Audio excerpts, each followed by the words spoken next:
Bora falar sobre novo CEO do Vasco. Carlos Amodeu está de saída, executivo contratado pelo Vasco do Curitiba em 2024, ele substituía Lúcio Barbosa. O contrato do Amodeu termina no próximo mês, mas ao que tudo indica, ele está de saída de forma antecipada. E seu substituto, na teoria, já foi escolhido. De acordo com o GE, há um acordo encaminhado com o Fred Luz, que trabalhou no Flamengo de 2013 a 2018, naquele momento de reconstrução financeira do clube, e que esteve mais recentemente no Corinthians, mas que não conseguiu trabalhar por causa da política. Importante registrar que, embora o GE praticamente crave a presença do Fred Luz, há setoristas do Vasco assegurando que a negociação não está fechada, até porque depende da aprovação de Marcos Lamacchia, o futuro dono do Vasco. Tratativas há bastante tempo entre Pedrinho e Marcos Lamacchia.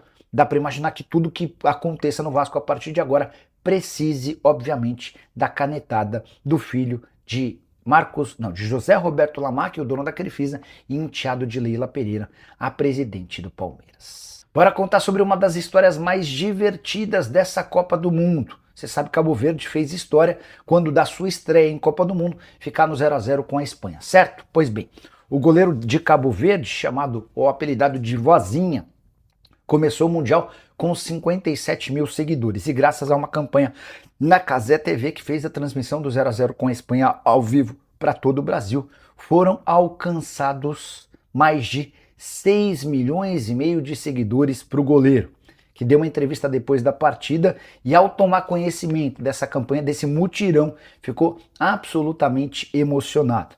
Depois da partida eram cerca de 2 milhões de seguidores, só que a coisa continuou se alastrando e agora, pela manhã, já são 6 milhões e meio, é possível que daqui a pouquinho ele ultrapasse os 7 milhões de seguidores.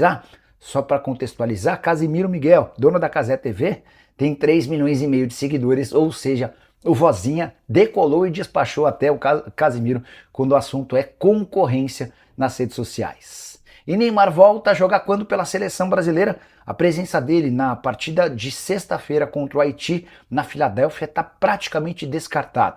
Embora ninguém na seleção tenha tratado isso de forma oficial, dá para fazer essa previsão, porque o atleta passou novamente por exames nessa segunda-feira na panturrilha direita, não houve divulgação de laudo nem de resultado, mas o fato de não ter trabalhado com bola nos faz imaginar que ele não vai ter capacidade física para voltar antes do tempo. A grande preocupação hoje do Ancelotti e da sua comissão técnica é acelerar o processo de recuperação de uma lesão chata e perder o Neymar para o resto do Mundial. Diante desse cenário, com a improvável presença dele diante do Haiti, tudo indica que o atacante e camisa 10 da seleção brasileira seja resguardado para o jogo da próxima quarta-feira contra a Escócia em Miami.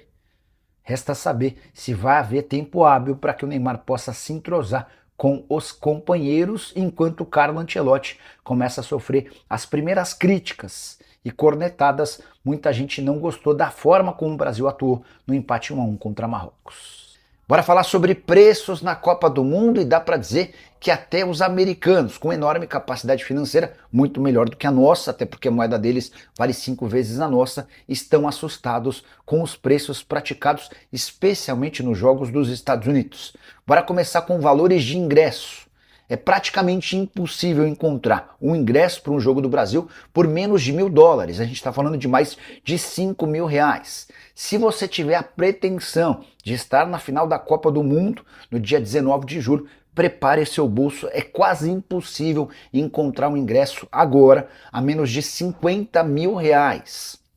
Se você acha que acabam por aí os problemas, está completamente enganado. Um cachorro quente dentro do estádio custa até R$100. A cerveja está saindo por 91. Uma água de 1 litro sai por R$55.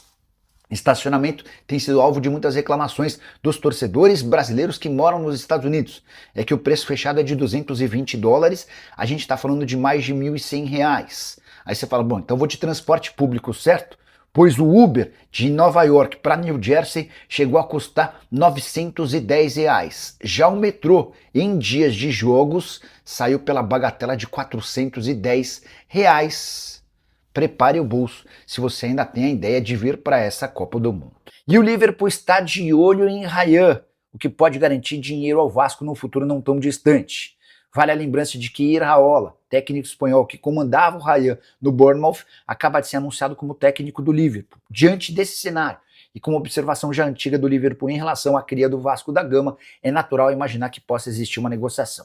Na Inglaterra, asseguram que o Liverpool deve fazer algum movimento para tentar contratá-lo na janela de janeiro, que é quando a multa rescisória do Ryan cai para 130 milhões de libras. A gente está falando de muito dinheiro. Essa grana equivale hoje a 880 milhões de reais. Vale a lembrança de que o Ryan é o jogador mais valioso da seleção brasileira e o valor atribuído a ele é de 100 milhões de euros. Vamos trabalhar com esses 130 milhões de libras? Se o negócio fosse fechado com tais cifras, o Vasco da Gama teria direito a 26 milhões e 300 mil reais. O Cruz Maltino não ficou com um percentual de uma venda futura, mas tem direito a 3% pelo mecanismo de solidariedade. Jogador que havia sido comprado pelo Bournemouth por 35 milhões de euros ou 220 milhões de reais. A chegada dele à Premier League não poderia ter sido melhor. Foi titular absoluto e peça importante do ótimo time do Bournemouth, que já conseguiu emplacar seu técnico no gigante inglês. E Everton Cebolinha interessa ao Vasco da Gama. O jogador é um pedido expresso de Renato Gaúcho, que é fã há bastante tempo do atleta de saída no Fla. Vale a lembrança de que o Cebolinha tem contrato com o Flamengo somente até 31 de dezembro e já cravou que não renovará seu vínculo. Importante contar também que, para não perdê-lo de graça, o Flamengo vai ter a última chance de fazer alguma grana na janela da metade do ano. O jogador comprado por 13 milhões e meio de euros junto ao Benfica. O Flamengo precisou bancar mais 1,5 milhão de euros no início dessa temporada. Qualquer 3, 4 ou até 5 milhões de euros seriam muito bem-vindos para o Flamengo nesse momento. A ideia do Vasco é gastar o mínimo possível, mas entende-se em São Januário que dificilmente o Flamengo vai topar negociar um atleta desse tamanho com um rival. Cebolinha, que tem 22 partidas na atual temporada, 3 gols e 1 assistência. Só 9 jogos no Campeonato Brasileiro, o que lhe permite atuar no restante da Série A.